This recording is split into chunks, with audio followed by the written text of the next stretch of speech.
Equations of motion வந்து graphical மெத்தட்ல நம்ம கண்டுபிடிப்போம். சரிங்களா? சரி. இப்ப பாருங்க, நான் வந்து ஒய் ஆக்சிஸ்ல வந்து என்ன எடுத்திருக்கேன்னா வெலாசிட்டி எடுத்திருக்கேன். ஒய் ஆக்சிஸ்ல என்ன எடுத்திருக்கேன்? வெலாசிட்டி எடுத்திருக்கேன். எக்ஸ் ஆக்சிஸ்ல வந்து டைம் எடுத்திருக்கேன். சரிங்களா? ஒய் ஆக்சிஸ்ல வெலாசிட்டி, எக்ஸ் ஆக்சிஸ்ல டைம் எடுத்திருக்கேன். At time t equal to 0 velocity தான் என்ன சொல்லுவோம்னா வந்து at time t equal to 0 வர வெலாசிட்டி தான் என்ன சொல்லுவோம்? Initial velocity. அப்ப இந்த பாயிண்ட் வந்து இனிஷியல் வெலாசிட்டி u எடுத்துங்க. ஒரு பர்ட்டிகுலர் டைம் எடுத்துப்போம். இந்த டைம் வரைக்கும் எடுத்துப்போம். இங்க வந்து டைம் இருக்குங்களா? இந்த பாயிண்ட் அப்படியே எக்ஸ்டெண்ட் பண்ணா இந்த டைம் ஆக்சிஸ்ல ரீச் ஆகுறது டைம் t அப்படின்னு எடுத்துங்க. இந்த வெலாசிட்டி தான் நம்ம என்ன பண்றோம்னா வந்து இந்த வெலாசிட்டி வந்து இந்த பாயிண்ட்டுக்கு இந்த கரஸ்பாண்டிங் பாயிண்ட்டுக்கு வெலாசிட்டி v அப்படின்னு எடுத்துக்கலாமா? இப்போ ஸ்லோப் கண்டுபிடிப்போம் பாருங்க. ஸ்லோப் இதுக்கு வேணா ஒரு பேர் வச்சுக்கலாம். இந்த பாயிண்ட் A, இந்த பாயிண்ட் B, இந்த பாயிண்ட் C எடுத்துட்டு ABC என்றது ஒரு ரைட் ஆங்கிள் ட்ரையாங்கிள். இந்த ட்ரையாங்கிளுக்கு ஸ்லோப் கண்டுபிடிக்க போறோம். சரிங்களா? தீட்டா. சரிங்களா? ஸ்லோப் என்ன சொல்லுங்க? Opposite side by adjacent side தானே வரணும். இங்க ஆப்போசிட் சைடு லெங்த் எவ்வளவு வரும்னு சொல்லுங்க? இந்த லெங்த் வந்து v மைனஸ் u. கரெக்ட்டுங்களா? அட்ஜசன்ட் சைடு என்ன வரும் சொல்லுங்க? அட்ஜசன்ட் சைடு வந்து t. உங்களுக்கு already significance of slope of velocity time graph தெரியும். Significance of slope of velocity time graph என்ன சொல்லுங்க? Significance of slope of velocity time graph slope is equal to acceleration. அப்படி தானே தெரியும். இங்க ஸ்லோப் என்ன வருது சொல்லுங்க? v minus u by t opposite by adjacent that is equal to a. அப்படி வந்திருக்குங்களா? ஸோ தட் என்ன வருது சொல்லுங்க? v minus u is equal to at ன்னு வருது. So that v is equal to u plus at. v equal to u plus at அப்படின்னு நமக்கு ஒரு first equation கிடைச்சிருக்கு. So equation of motion, equations of motion வந்து இந்த graphical மெத்தட்ல நம்ம டெரைவ் பண்ணியிருக்கோம். அதுதான் v equal to u plus at அப்படின்னு நமக்கு கிடைச்சிருக்கு. இப்போ வந்து நம்ம second equations of motion derive பண்ணுவோம். அதுக்கு வந்து என்ன பண்ணணும் பாருங்க, வெலாசிட்டி வந்து ஒய் ஆக்சிஸ்ல எடுத்திருக்கும். சரிங்களா? வெலாசிட்டி ஒய் ஆக்சிஸ்ல எடுத்து எக்ஸ் ஆக்சிஸ்ல டைம் எடுத்திருக்கும். ஏரியா ஆஃப் தி கிராஃப் தான் வந்து நமக்கு டிஸ்பிளேஸ்மெண்ட் அப்படி தெரியும். At time t equal to 0ல இருக்கிற வெலாசிட்டி தான் இனிஷியல் வெலாசிட்டி அப்படின்னு நம்ம எடுத்துக்கலாம். இந்த பாயிண்ட் கரஸ்பாண்டிங் இருக்கு இல்லையா? இப்போ ஒரு பாயிண்ட் ஃபைனல் பாயிண்ட்டை வந்து நம்ம என்ன பண்ணலாம்னா இப்படி ரெப்ரசென்ட் பண்ணுவோம் பாருங்க. இங்க இருந்து ஒரு லைன் இப்படி வரைஞ்சிருவோம். சரிங்களா? இப்படி ஒரு லைன் வரைஞ்சிருவோம். கவனிங்க, இந்த ஒரு லைன் இப்படி வரைஞ்சிருக்கும். அதே மாதிரி இங்கிட்டு ஒரு லைன் இப்படி வரைஞ்சிரும். அதாவது என்ன பண்ணியிருக்கோம்னா வந்து இந்த ஒரு பர்டிகுலர் பாயிண்ட் செலக்ட் பண்ணியிருக்கோம். எந்த பாயிண்ட் பாருங்க, நமக்கு இந்த பாயிண்ட் இருக்கு இல்லைங்களா? இந்த பாயிண்ட்டுக்கு கரஸ்பாண்டிங் டைம் வந்து t அப்படின்னு வருது. இந்த பாயிண்ட் ஃபைனல் வெலாசிட்டி தான் நமக்கு வந்து v அப்படின்னு கிடைச்சிருக்கு. இப்போ ஏரியான்றது இந்த ஸ்ட்ரைட் லைன் இருக்கு இல்லையா? இந்த ஸ்ட்ரைட் லைன் கீழே இருக்கிற ஏரியா மொத்தமே தான் வந்து என்ன பண்ணணும்? டிஸ்பிளேஸ்மெண்ட். ஏன்னா வந்து area significance of velocity time graph நம்ம படிச்சிருப்போம். என்ன significance of area of velocity time graph என்ன பார்த்தீங்கன்னா டிஸ்பிளேஸ்மெண்ட். அப்படின்னா அப்போ இது வந்து டிஸ்பிளேஸ்மெண்ட்னு கிடைக்குது நமக்கு. சரி, இதுல பாத்தீங்கன்னா வந்து உங்களுக்கு நல்லா கவனிங்க, இந்த லெங்த் வந்து u அப்படிதானே? இந்த லெங்த் வந்து u. இந்த லெங்த் என்ன வருது சொல்லுங்க நமக்கு? இந்த லெங்த் வந்து v ன்னு வருது. சரிங்களா? இந்த லைனும் parallel sides. சரிங்களா? இது வந்து perpendicular distance between two parallel sides. இது எப்படி இந்த ஏரியா எப்படி தெரியுது பாருங்க, நமக்கு ட்ரபீசியம் மாதிரி தெரியுது. ஏரியா வந்து எப்படி இருக்குப்பா? ட்ரபீசியம் மாதிரி இருக்குதுன்னு. அப்போ வந்து ஏரியா ஆஃப் தி ட்ரபீசியம், ஆக்சுவலா area of the velocity time graph தான் டிஸ்பிளேஸ்மெண்ட். அப்போ டிஸ்பிளேஸ்மெண்ட் நம்ம எழுதிப்போம். That is equal to area of the trapezium போடணும். ஏரியா ஆஃப் தி ட்ரபீசியம்க்கு என்ன formula? Half into sum of parallel sides into என்ன வரும் சொல்லுங்க? Height. Half into sum of parallel sides என்ன வரும் சொல்லுங்க? இந்த side sum of parallel side v plus u into height. ஹைட்ன்றது டிஸ்டன்ஸ் பிட்வீன் பேரலல் சைட்ஸ், அதுதான் வந்து t அப்படின்னு வந்திருக்கு. புரியுதுங்களா உங்களுக்கு?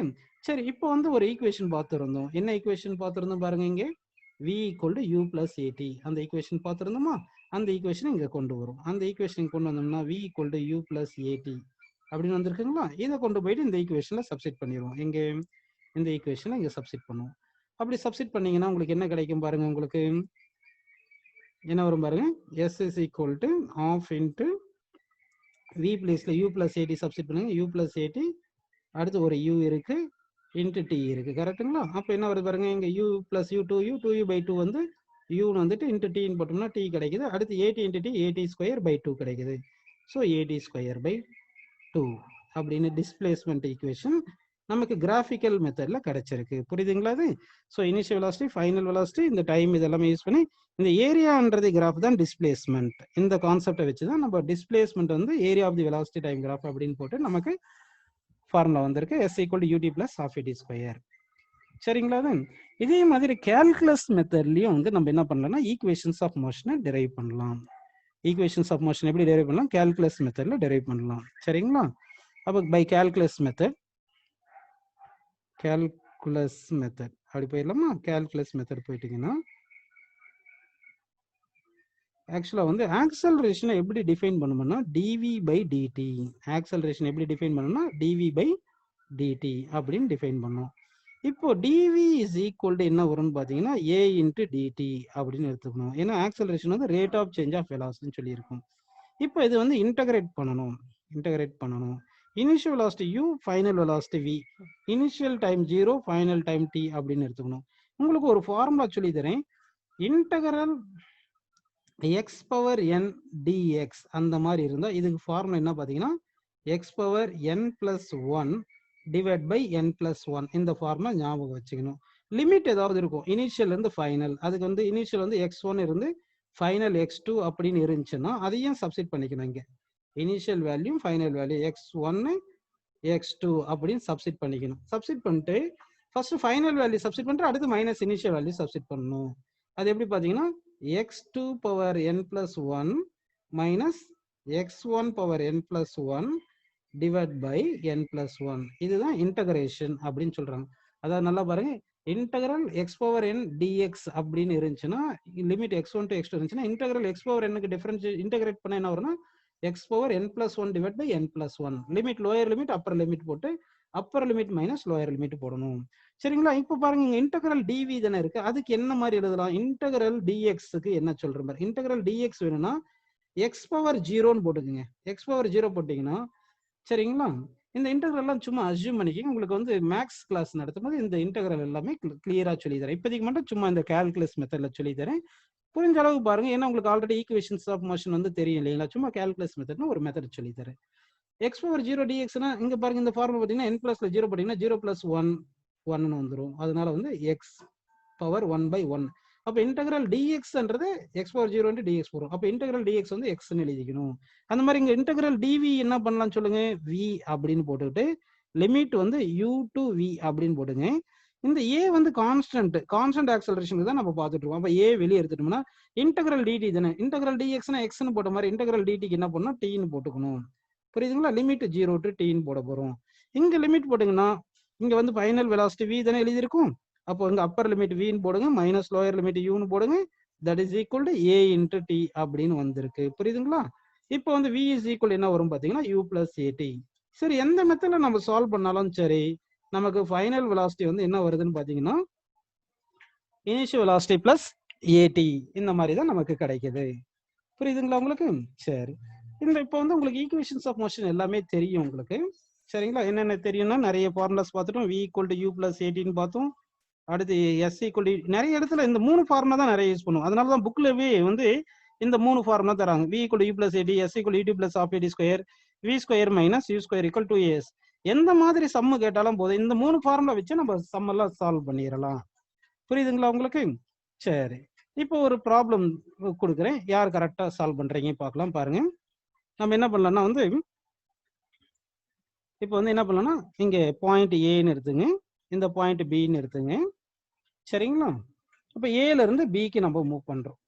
ஏல இருந்து பி மூவ் பண்றோம். சரிங்களா? அது சரி. இப்போ பாத்தீங்கன்னா வந்து ஏல வந்து நமக்கு வெலாசிட்டி வந்து நமக்கு ஒரு 5 மீட்டர் பர் செகண்ட் இருக்குன்னு எடுத்துங்க. ஏல வெலாசிட்டி வந்து 5 மீட்டர் பர் செகண்ட் இருக்கு. பிக்கு வரும்போது நமக்கு வந்து எவ்வளவு வந்திருக்குன்னா ஒரு 20 மீட்டர் பர் செகண்ட் அப்படின்னு வந்திருக்குன்னு வச்சுங்க வெலாசிட்டி. நீங்க எவ்வளவு ஆக்சலரேஷன்ல மூவ் பண்றீங்கன்னா acceleration is equal to 10 metre per second square அப்படின்னு போயிருக்கீங்க. சரிங்களா? கொஞ்சம் ஈஸியான கொஸ்டினை கேட்கிறேன். ஃபர்ஸ்ட் இப்போ வந்து டிஸ்பிளேஸ்மெண்ட் எவ்வளவு வந்திருக்கும்? இது ஒரு கொஸ்டின். டிஸ்பிளேஸ்மெண்ட் எவ்வளவு வந்திருக்கும், டைம் டேக்கன் எவ்வளவு வந்திருக்கும், இந்த கொஸ்டின் கேட்டிருக்காங்க. ஸோ இப்போ initial velocity 5 metre per second, final velocity 20 metre per second வரைக்கும், ஆக்சலரேஷன் 10 மீட்டர் பர் செகண்ட் ஸ்கொயர்ல போறீங்க. அப்போ டிஸ்பிளேஸ்மெண்ட் எவ்வளோ, டைம் டேக்கன் எவ்வளோ அப்படின்னு கேட்டாங்கன்னா எந்த ஃபார்முலா யூஸ் பண்ணும்? இங்க பாருங்க, v square minus u square equal 2as இருக்குங்களா? அந்த ஃபார்முலா எடுத்துங்க. V square minus u square equal to 2as. அந்த ஃபார்முலா எடுத்துட்டீங்கன்னா எஸ் இஸ் ஈக்குவல் என்ன வரும் சொல்லுங்க? V square minus u square by 2a வந்திருக்கா? அப்போ வந்து v எவ்வளவு சொல்லுங்க? v வந்து 20 ஸ்கொயர் போட்டுங்க. u எவ்வளோ? 5 ஸ்கொயர் போட்டுங்க. Divide by 2 into a 10, 2 into 10 அப்படின்னு போட்டுட்டு 400 minus 25 வருமா அது 375 divided by 20. அப்ப இவ்வளவு மீட்டர் வருது டிஸ்பிளேஸ்மெண்ட். புரியுது உங்களுக்கு? இது டைம் டேக்கன் கண்டுபிடிக்கணும். என்ன பண்ணும்? டைம் டேக்கனுக்கு என்ன ஃபார்முலா? ஃபர்ஸ்ட் ஃபார்முலா எடுத்துங்க. அதுல இருந்து என்ன வரும் சொல்லுங்க? Formula v minus u is equal to 18 வந்துருமா? அப்ப t is equal என்ன வரும் சொல்லுங்க? v minus u divided by a ன்னு வருது. v வந்து 20 ன்னு வருது. கரெக்ட்டுங்களா? u வந்து எவ்வளவு வருது சொல்லுங்க?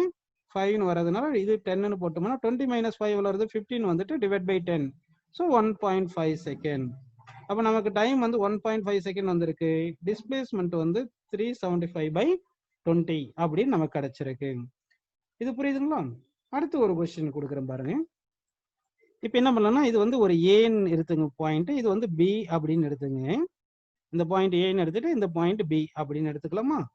இப்ப ஏல இருந்து பிக்கு வந்து 2 கார் மூவ் ஆகுது. அதாவது கார் 1 மூவ் ஆகுது, கார் 2 மூவ் ஆகுது. சரிங்களா? நல்ல கவனிங்க, இது நல்ல கான்செப்ட். இப்ப கார் 1 கார் 2 அப்படி எடுத்துக்கிறேன். ஆனா கார் 1 கார் 2 ரெண்டுமே சேம் டிஸ்டன்ஸ் தான் டிராவல் பண்ணுது. இனிஷியல் வெலாசிட்டி ரெண்டுத்துக்குமே 0. இனிஷியல் வெலாசிட்டி ரெண்டுத்துக்குமே 0 அப்படின்னு எடுத்துங்க. ஆனா ஆக்சலரேஷன் ஆஃப் ஃபர்ஸ்ட் கார் வந்து a1 எடுத்துக்கலாம், செகண்ட் கார் வந்து a2 எடுத்துப்போம். சரிங்களா? இங்க ஃபர்ஸ்ட் கார் வந்து பாத்தீங்கன்னா ஃபர்ஸ்ட் கார் மூவ் பண்றது எப்படி ஆக்சலரேஷன் டிஃபரெண்டா இருக்கிறதுனால இந்த ரெண்டு காருமே சேம் வெலாசிட்டில ஃபைனலா பாயிண்ட் பிக்கு போகும்போது சேம் வெலாசிட்டி வருமா? வராது. ஏன்னா சேம் டிஸ்டன்ஸ் டிஃபரெண்ட் ஆக்சலரேஷன்ல போறதுனால டிஃபரெண்ட் வெலாசிட்டிஸ் இருக்கும். இப்போ என்ன சொல்லிடுறாங்கன்னா first car when it reaches the point B, its velocity is v amount more than b.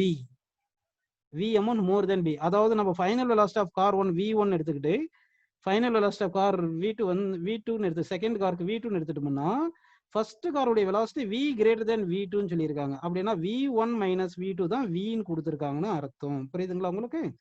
சரி.